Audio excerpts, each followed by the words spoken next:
ప్రవక్త అయిన ఏలీ అంటాడు, నా మాట ప్రకారముగాక ఈ దేశంలో మనసైనను వర్షమైనను కురవదు. మీరు యాగాలు చేస్తారో, యజ్ఞాలు చేసుకుంటారో, బలులు అర్పించుకుంటారో, మీరు ఏం చేస్తారో చేసుకొని పోండి, కానీ వర్షం కురిపించాలంటే కురిపించాల్సిన ఎవరు చెప్పండి? జీవం గల యెహోవా నా దేవుడు కురిపించాలి. నా దేవుడు ఆకాశాన్ని మూసివేస్తే ఒక్క చుక్క కూడా రాలదు. Praise the lord. మన దేవుడు అంత గొప్ప దేవుడు. ఆ తర్వాత 3.5 సంవత్సరాలు అయిపోయిన తర్వాత మళ్ళా ప్రార్థన చేస్తున్నాడు. దేనికోసం ప్రార్థన చేస్తాడో తెలుసా?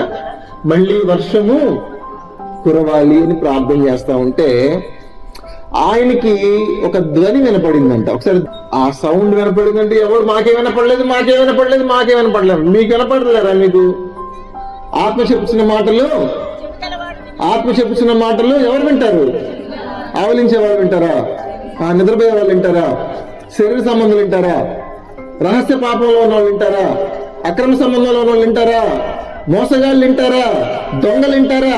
నరహంతకులు వింటారా? వ్యభిచారులు వింటారా? ఎవరు వింటారమ్మా ఆత్మ చెప్పు మాటలు? ఆ చెవు ఉందా లేదా? చెవు ఉందా? ఎవరు నమ్మట్లా. కానీ ఆయనకి ఆ నిరీక్షణకి ఒక ఆధారం వచ్చింది. ఒక ధ్వని వినపడుతుంది. ఆయన చెవులకి ఏం వినపడుతుంది? ధ్వని. దేవుడు ఇచ్చిన ఆ టోకెన్, ఆ గుర్తు ఆయన చెవులకి వినపడుతుంది. ఈ రాత్రి మిమ్మల్ని ఒక మాట అడుగుతాను. దేవుడు నీ జీవితంలో ఒక గొప్ప కార్యం చేయబోతున్నాడు అనే ఒక గుర్తు నీకు కనపడిందా?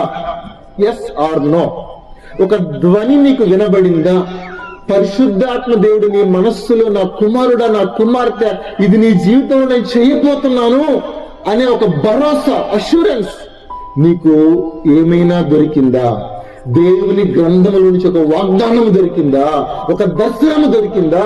దేవుని స్వరము నీకేమన్నా దొరికిందా? దేవుని సేవకునితో దేవుడు నీతో ఏమన్నా మాట్లాడా? ఒక ధ్వని నీకు వినపడిందా?